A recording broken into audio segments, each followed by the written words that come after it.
pleasure to invite Mark Denning to join us.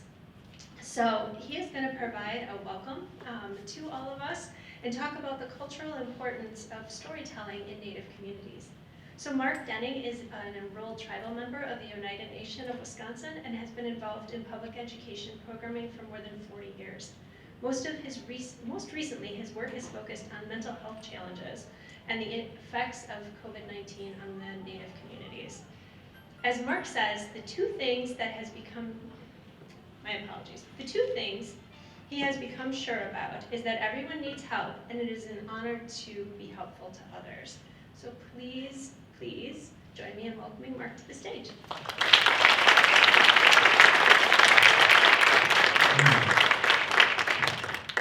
Iwenabaju and Waganaduk, Narawe Benezi Indigenous Cons, mean the Anishinaabe, Omanomanek, Lenape, Delaware, Mohicanac, Uniutaga, French, English, and Dao, Neopid and Nojaba, the place I am from. Dr. Underwood, I'm glad that I was late because you helped center me. I appreciate that. I also appreciate the words about coming in my own way at my own time because I overslept. So many appreciations for that as well. I was asked by a community member from Minnewaukee, Milwaukee, to represent our great Native culture, and I thought, well, how interesting, because there's 574 federally recognized tribes in the United States, over 200 not recognized formally by the United States, should be, and I can't speak for any one of them. And if you would come to a Thanksgiving meal at my house, I can't speak for anybody in my family. So it was like, why would you want me to come up here and speak?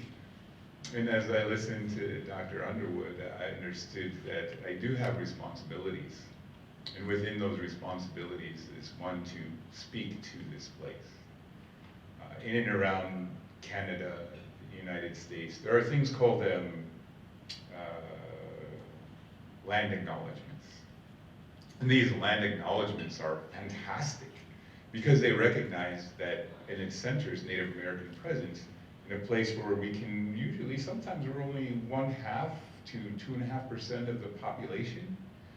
And then it helps say, we're here. You may not see us, but we're here. We're Afro-Indigenous, we're Latino. We may be that blonde person with blue eyes who's sitting right next to you.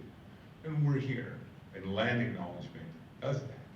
And that's places like the university, UW here in Madison, UW Milwaukee, and universities around the country, put these land acknowledgements together. Many hours, many words are gone over, as we heard, that words are important, stories are important, land acknowledgement is important. And as these things are put together, they're put onto a nice, beautiful sheet. There's usually a beautiful sort of image, not like that one up there, right? But, and then some poor 18-year-old gets the honor of doing a land acknowledgement, and it looks like a hostage video. Because they're just reading it, and it has nothing to do with what's happening in the room or the meeting. So it's out of context, and you're just kind of wondering, why is this here? I don't know if any of you may remember or go back in your childhood and youth to the 1950s and 60s. I do. I remember rooms like this when people were dealing with cancer, where the entire room would be blue with smoke.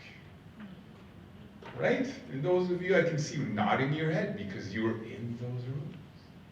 And the Surgeon General had warnings out there. Their research was there. And who was there to listen? Especially in rooms like this. And so I take this quite seriously, this responsibility of speaking, because I am Medewan, the way of the heart, one of the oldest religions in Wisconsin. Our lodge, our faith lodge, our medicine lodge, stands in sisterhood and relativeness to the Longhouse and to the lodges of this land, the lodges and waters of Ho-Chunk people. There are others that have lived here. My ancestors have been here for over 2 ice ages. So we've seen some things. Part of that is story, and that's what I wanted to talk about. The women that asked me to be here, I remember meeting them, Janelle and Charlene, and so many other faces that aren't at these tables now, just because of age. Things happen in life. But I know, Dr. Underwood, this idea of story, it is what keeps the stars apart. It is the dark matter of our world. It is present when others cannot. The stories of our people reside in you, and now there's a place for our stories here. One of my responsibilities within our Grand Medicine Lodge as a Sturgeon Clan member is to speak for our Grand Chief. I sit on the floor, if you can imagine, a long building, and I sit across from our Grand Chief, or used to, for him, the late Bagwewood and B'nai Siaban, Eddie Benton Benet, one of the founders of the American Indian movement. And he would speak in language, and then he would look at me and say, now tell everyone what I have said, and leave no one behind. And so I would speak in English. And so it is that I was brought here to help understand a bit of the story of why I'm here. I first came to know officially this kind of organization of others like it when I was director of Southeast Oneida Tribal Services. We had a call, Carol Cameron, who was on the board of Indian Summer. I was on the board as well. She said, hey Mark, it would be great. We want to get this really hot motorcycle, Harley Davidson, and was all in pink. And they're giving it to all these festivals. See, she doesn't even remember this, but she will when I'm done. This is my story. And we want this at Indian Summer. In Indian Summer, people would come through, and we would get between 33 and 54,000 people at Milwaukee's lakefront when we were a city of festivals. And so I was like, sure, how hard can it be to get a Harley Davidson into a venue with a right in the main gates when people first walk in? So I called, now you're remembering, and was told, oh no, you can't have the motorcycle because when we look at the statistics, we need to be other places because Native American women are not being diagnosed at the same rate as others with cancer. And so I did what most men do in my anger and listening to it. Because if we look at the other end of that statistic, we were highest in death because of cancer. Because people weren't getting to us in time. So we weren't there in the beginning of diagnosis. And those numbers weren't coming, so when somebody was looking at it from a perspective of their desk. And so I turned to the real warriors in our community, the women, which is most of you in this room. The first steps of any warrior, because especially with us as men, we look to our partners and we should say, is it okay? What do you think? Before we go out there and open our mouths and go and represent. And so the bike was never at Indian Summer. But the next festivals forward, Pink Shawl Initiative was born. The Pink Shawl Initiative was born, where women would come at our powwows, our cultural events, as we dance and people see us in these stereotypical ways, but yet we love it as well, because, and by stereotypical I mean beads and feathers and furs. To be ahistorical in this society is to be native. Somehow we need those things to be native. We do not. We are, just by the mere fact of being born. To listen, to hear and to engage. And that is why I am here. As a Sturgeon Clan member, I wanted to share with you something.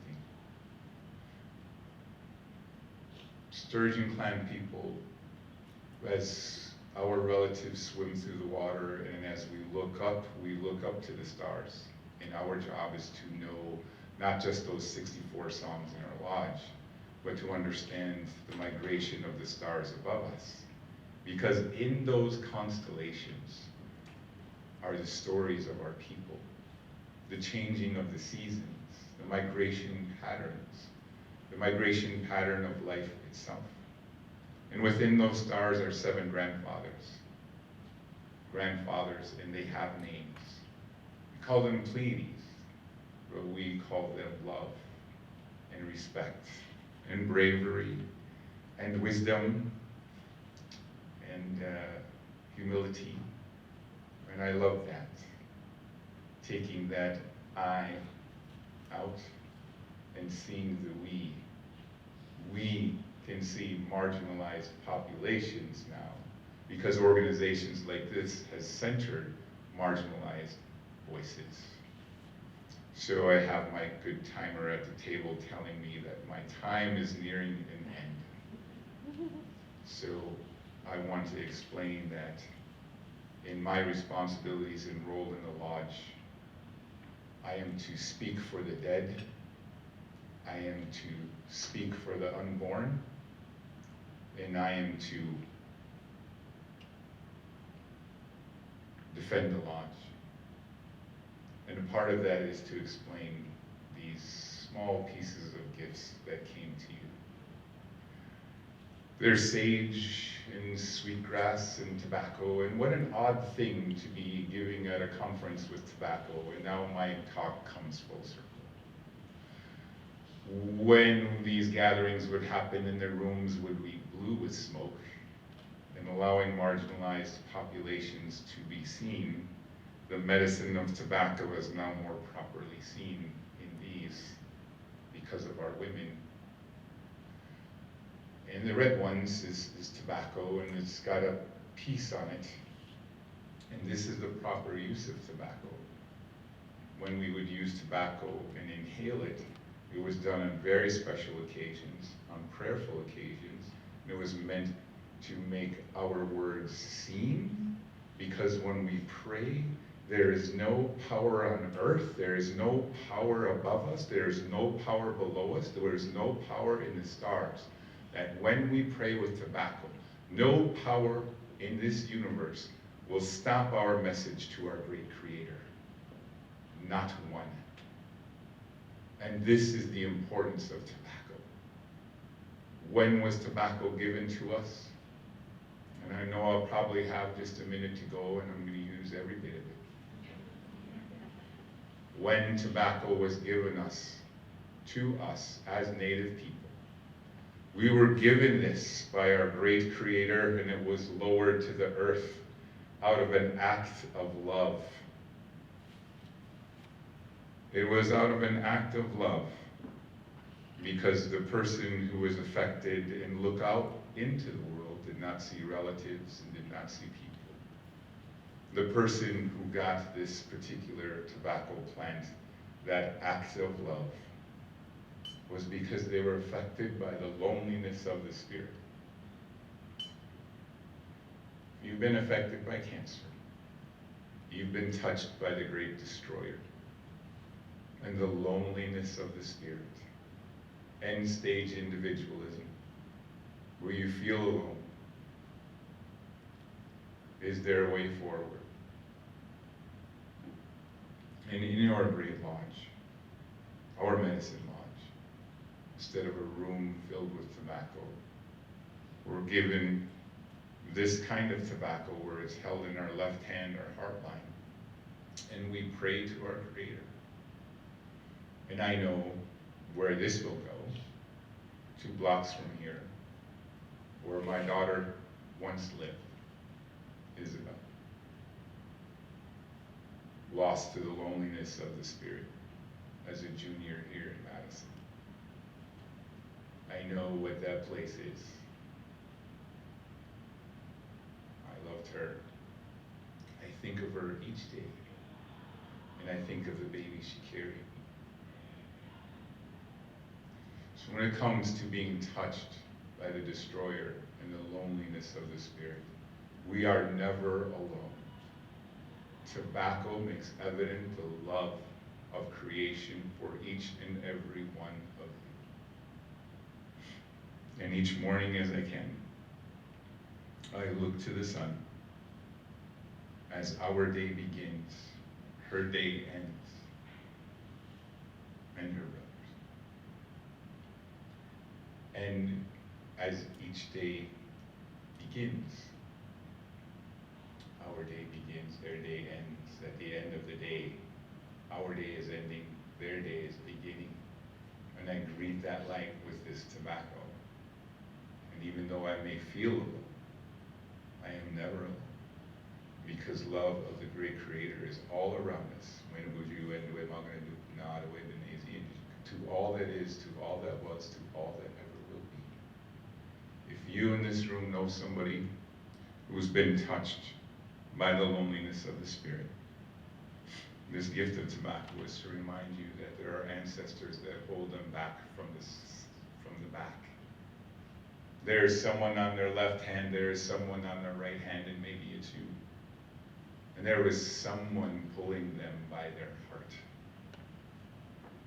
Find that person and bring them from that place. These are the voices that we should be hearing from, those that have us by our hearts. So with that, in my small way, there's so many other things that I wanted to say, but I think there's a moment when we understood each other. I could feel it descend. So I thank you for that moment.